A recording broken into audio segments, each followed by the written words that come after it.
Roy, panggilkan gadisku, ucap Smith setelah cukup lama dia diam. Gadis yang mana tuan? Tanya Roy dengan wajah bodohnya. Sebentar lagi Smith pasti memberinya kata-kata pedas. Sialan kau, asisten kagak punya akhlak. Kau pikir tuan mudamu ini pria playboy hah? Aku hanya mencintai satu gadis saat ini dan itu Amelia. Cerocos Smith hingga keceplosan dengan mengatakan dia mencintai Amelia. Tuan mencintai Nona Amel. Siapa yang bilang begitu? Tanya Smith santai, dia belum menyadari ucapannya barusan. Tuan yang mengatakannya baru saja. Smith membulatkan matanya, bagaimana bisa dia keceplosan? Wah, terbongkar sudah kalau dia sudah jatuh cinta pada gadis sederhana bernama Amelia Putri yang hanya OG di kantornya. Tapi itulah cinta tak memandang kapan, di mana dan pada siapa cinta itu datang. Sudahlah, cepat panggilkan Amelia kemari dan setelah dia kemari, kau jangan berani-berani masuk ke sini apalagi hanya untuk mengganggu. Jomblo akut. Ledek Smith dengan senyum jahilnya. Roy hanya mendengus kesal dan pergi keluar melaksanakan perintah tuan mudanya. Sejak mengenal Amelia pria yang tadinya sangat datar itu menjadi lebih banyak omong dan selalu nampak bahagia. Tuan Smith sangat menyebalkan. Andai saja aku tak bekerja dengannya sudah aku tampol wajah tampannya itu dengan sendal jepit bekas nyolek berak ayam. Gerutu Roy dengan muka kesalnya. Nona Amelia dipanggil Tuan Smith ke ruangannya. Ada apa, Pak? Tadi saya sudah membersihkan ruangannya kan? Tanya Amelia heran. Benar Pak, barengan sama saya yang bersihin ruangan Bapak. Celetuk Rena. Ada beberapa tempat yang kurang bersih dan berdebu, asal kalian tahu Tuan Smith itu alergi debu. Cetus Roy asal jeplak, lagian kenapa nonanya itu tidak peka kalau tuannya itu sedang membutuhkannya. Tuan muda membutuhkan Anda, Nona. Bisik Roy, saat Rena lengah. Amelia segera paham dan pergi ke ruangan prianya. Lagipun kenapa dari tadi dia tak peka dengan ucapan asisten Roy, pasti itu sangat menyulitkan apalagi dia sedang bersama Rena. Ceklek. Amelia masuk dan segera menutup pintunya kembali dengan perlahan. Dia melihat Smith yang duduk menyandar dengan mata yang tertutup. Tuan, panggil Amelia. Smith langsung membuka kedua matanya saat mendengar suara lembut gadisnya. Kemarilah, Amelia. Smith menepuk pahanya meminta Amelia duduk di pangkuannya. Amelia menurut, dia duduk menyamping karena saat ini dia menggunakan rok pendek selutut. Bahaya kalau harus ngangkang, bisa-bisa dia keluar dari ruangan itu 2 jam kemudian. Smith menyandarkan kepalanya di bahu gadisnya, dalam posisi ini membuatnya merasa nyaman. Amelia mengusap pelan rambut prianya, dia tahu kedatangan tuan besar apanya Smith tadi, karena mereka menyambutnya di lobi. Kesan pertama yang Amelia lihat dari sosok pria itu adalah tegas, sangat terlihat dari raut wajah dan tatapan matanya yang tajam. Tuan kenapa? Tuan punya masalah? Bicara pada saya, siapa tahu saya bisa memberi solusi. Apa memintaku untuk menunggui wanita itu di rumah sakit, tapi aku sudah berjanji padamu untuk ikut pulang bersamamu ke kampung. Jawab Smith pelan, kepalanya menyuruk di ceruk leher gadisnya. Menurutlah pada apa tuan, lagipun saya bisa pulang sendiri.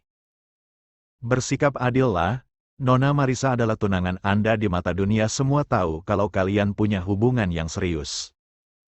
Jangan mencoreng nama Anda sendiri tuan, saya tidak apa-apa. Ucap Amelia bijak. Jangan berani meninggalkan aku sendiri Amelia, bersabarlah setelah wanita itu keluar dari rumah sakit kita akan pergi. Aku tak bisa jauh darimu. Lagipun aku tak mau bersama wanita itu. Ucap Smith, dia memeluk pinggang Amelia. Tuan boleh egois tapi pikirkan juga perasaan Nona Marisa.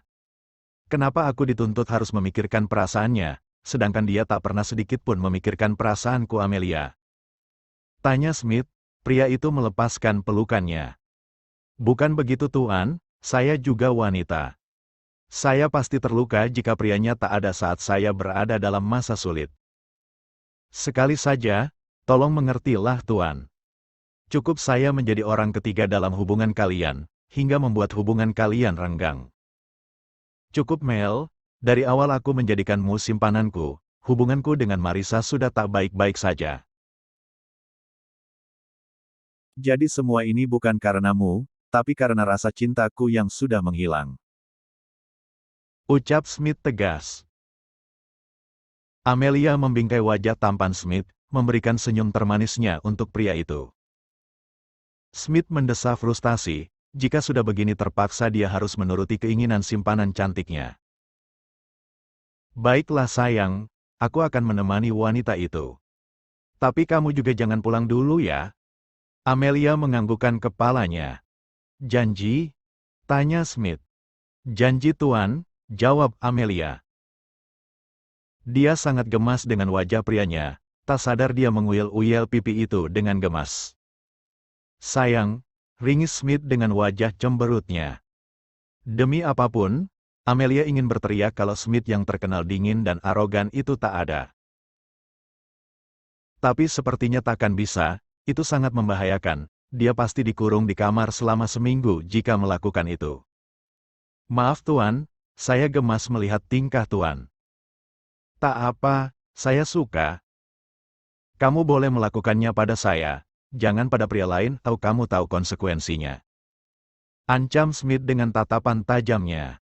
Baik Tuan Gemoy, jawab Amelia. Smith tersenyum dan dia memeluk erat tubuh gadisnya. Smith menghentikan senyumnya, dia menatap intens wajah cantik gadisnya dengan rambut yang dikuncir kuda.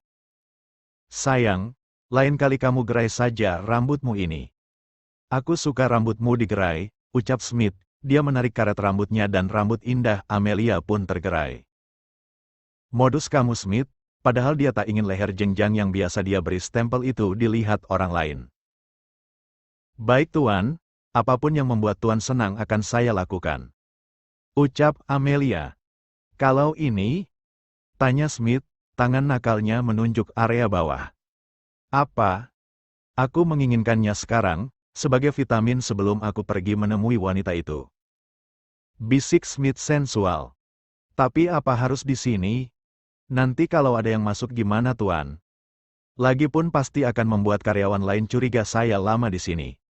Kata siapa kita bermain di sini sayang?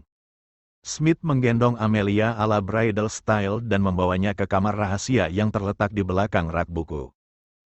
Ternyata ada kamar rahasia ya di sini. Gumam Amelia, padahal dia masih ada di dalam gendongan Smith. Iya, kalau aku lelah ya aku tidur di sini. Kalau lembur terus males pulang ya tidur di sini juga dan perlu kamu tahu, kamu wanita pertama yang mengetahui ada kamar di ruangan ini. Benarkah? Apa Nona Marisa tak tahu? Tanya Amelia, dia duduk di sisi ranjang dengan tangan Smith yang sudah mulai merayap kemana-mana. Tentu tidak, kalau aku tahu dia datang dan aku malas bertemu aku pasti sembunyi di sini. Jawab Smith, bibirnya fokus memberi kecupan-kecupan di leher sang gadis. Jangan sampai merah ya Tuan, saya lupa bawa concealer. Penyamar bekas jerawat Tuan, tapi bisa juga buat nutupin kismak. Jawab Amelia pelan. Oh, aku akan menyuruh Roy membelinya sekarang. Smith menghentikan sejenak aktivitasnya dan merogoh ponselnya di saku celana. Sekalian sama beauty blendernya Tuan. Barang apalagi itu sayang? Aku baru mendengarnya. Spons buat ngeratainnya. Jawab Amelia. Oh baiklah sayang. Smith pun menelpon Roy dan memintanya membelikan barang yang gadisnya perlukan. Roy tak berhenti mengumpat sepanjang perjalanan, bagaimana bisa tuannya itu menyuruhnya membeli make-up wanita. Dan lebih menyebalkannya lagi, dia dikerubutin emak-emak di toko kosmetik gara-gara berpenampilan rapi. Emak-emak itu bergantian menggodanya dengan kalimat-kalimat menyebalkan, ada yang memuji ada juga yang meledek. Bahkan ada yang terang-terangan meminta dibelikan make-up. Tuan mudaku menjadi gila sejak jatuh cinta pada Nona Amel, tolong jangan buat saya menderita seperti ini Tuan. Rutuknya, dia melihat penampilannya di cermin ruangannya, pakaiannya berantakan, tatanan rambutnya hancur gara-gara diserbu emak-emak rempong. Permisi Pak, ini berkas dari Ibu Irene. Ucap Rena perlahan, karena pintu ruangan Roy terbuka lebar. Masuk dan tutup pintunya. Perintah Roy, dia memasang wajah datar. Dia masih merasakan kekesalan pada sang tuan muda yang menyuruhnya membelikan makekat tadi yang berujung penganiayaan. Rena masuk dan menutup kembali pintunya. Duduk, kenapa berdiri di sana? Kemari. Roy kembali mengeluarkan suara bassnya. Rena menurut dan duduk di samping Roy. Kening gadis itu mengkerut saat melihat penampilan Roy yang biasanya tampil rapih, kini menjadi acak adul. Apa Bapak habis diterjang angin puting beliung? Kenapa berantakan sekali? Tanya Rena. Iya, pusarannya ada di pusat kota. Kok gak ada beritanya ya? Kamu pernah dikerubungi pria atau bapak-bapak? Tanya Roy. Ya enggak lah, aku kan bukan dalang kerusuhan. Aku baru saja mengalaminya. Maklumlah pria tampan seperti aku ini sudah cukup langka jadinya pas keluar langsung dikerubuti emak-emak, kayak semut nyamperin gula. Cekak, percaya diri sekali Anda ini. Saya kesini hanya untuk mengantar berkas, saya permisi. Ketus Rena, tapi baru saja akan membuka pintu Roy menarik tangannya hingga membuat Rena menabrak dada bidang Roy. Maaf Pak, ada apa lagi? Roy tak bicara, dia menarik tangan Rena dan membawanya ke sofa dan menindihnya. Rena berontak sekuat tenaga, tapi tenaganya tak sebanding dengan pria itu. Apa yang Bapak lakukan, tolong menyingkir dari tubuh saya.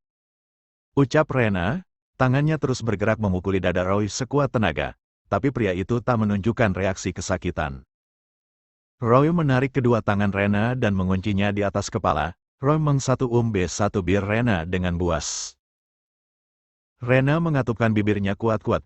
Dia tak mau terbuai dengan ciuman yang terasa memabukkan bagi dirinya yang pertama kali bersentuhan bibir dengan seorang pria. Setelah cukup lama, akhirnya Roy merasa puas dan melepaskan bibir Rena yang memerah karena gigitannya tadi. Karena ulahnya dengan jempolnya, dia juga melabuhkan kecupan kecil di kening gadis itu. Terima kasih Rena. Apa yang Bapak lakukan? Bapak mengambil feskis saya secara paksa. Ucap Rena. Jadi itu feskismu? Pantas saja kamu tak membalasku, lain kali balas ciumanku ya. Punya hak apa Bapak memerintah saya? Lagipun saya. Kenapa? Kamu menyukainya kan? Ya meski kamu tak membalasnya, tapi aku suka rasa bibirmu. Rena bangkit dengan kesal dan pergi keluar ruangan Roy dengan membanting pintunya cukup keras. Gadis itu merajuk.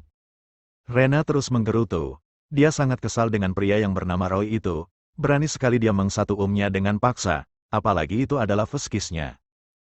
Bibirku sudah tak perawan lagi. Keluhnya, dia mengusap bibirnya yang sedikit bertambah volumenya.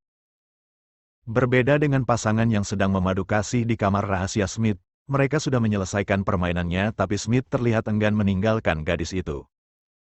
Dia terus memeluk tubuh polos gadisnya. Sesekali dia menciumi leher gadisnya. Tuan, ayolah saya harus bekerja sekarang. Tidak, temani saja aku di sini sayang. Jawab Smith. Jangan begini Tuan, Anda harus ke rumah sakit kan? Cepatlah, agar kita bisa bertemu lagi. Tapi, Tuan tak mau semua orang curiga dengan kita kan? jadi pergilah, saya juga akan bekerja. Baiklah, aku akan pergi setelah ronde kedua. Jawab Smith. Tidak Tuan, jangan. Nanti malam saja ya, saya lelah. Baiklah, ayo bantu aku berpakaian. Smith bangkit dan duduk di samping Smith. Amelia memakai pakaiannya dan setelahnya dia memakaikan pakaian prianya. Kemejanya kusut karena tergeletak sembarangan di lantai tadi. Kemejanya kusut. Tak apa sayang, aku akan merindukanmu. Tunggu aku nanti malam, aku pasti pulang. Ucap Smith, dia memeluk erat tubuh mungil simpanan cantiknya dan menghujaninya dengan kecupan di kepalanya. Ya, aku akan menunggu. Sekarang lebih baik Tuan segera pergi. Smith mengangguk lemas dan membiarkan gadisnya keluar lebih dulu. Akhirnya gadis itu keluar dari ruangan keramat itu setelah 2 jam lamanya. Para mata menatap gadis itu dengan tatapan tak biasa. Mereka pasti bertanya-tanya apa yang gadis itu lakukan di dalam ruangan direktur utama selama 2 jam. Tapi Amelia tak terpengaruh dan memilih abai dengan tatapan mereka yang terlihat tak bersahabat. Smith pergi ke rumah sakit diantar oleh Roy. Aneh, pria itu nampak lebih pendiam. Kenapa kau, Roy? Boleh saya bertanya, Tuan? Tanya balik Roy. Bagaimana kau ini? Ditanya malah balik tanya. Maafkan saya, Tuan. Tanya apa? Apa saat Tuan pertama kali mencium Nona Amel, dia berontak dan merajuk setelahnya? Tanya Roy pelan, dia tahu tuannya selalu sendiri jika dia membahas tentang gadisnya. Tak ada penolakan karena saat pertama kali aku menciumnya, dia sudah berstatus simpananku, mau tak mau itu pasti akan terjadikan. Bahkan sekarang aku sudah melakukan lebih dari sekedar berciuman, kau tahu kan? Memangnya kenapa bertanya begitu? Apa kau mengambil feskis seorang gadis? Tanya Smith, matanya memicing melihat gerak-gerik asistennya. Terlihat seperti salah tingkah, menggaruk tengkuk lalu pindah ke pelipis dan terakhir ke kepala. Sepertinya iya, kasihan kau pasti kepanasan kalau aku bermanja dengan Amelia kan? Sindir Smith dengan tingkah konyolnya. Tuan bisa saja. Jawab Roy dengan senyum yang dipaksakan. Mobil terus melaju membelah jalanan kota yang nampak ramai. Hingga setengah jam kemudian, Smith sampai di rumah sakit dengan didampingi asistennya. Dia tak mau membuat wanita itu besar kepala saat melihat dirinya datang. Smith membuka pintu ruang rawat Marissa dengan pelan. Sontak saja ketiga orang di sana menatap dirinya yang datang dengan wajah datarnya. Alex, kamu datang sayang. Sambut Marissa dengan senyum manisnya. Tapi senyum itu seketika surut saat dia melihat seseorang di balik punggung Smith.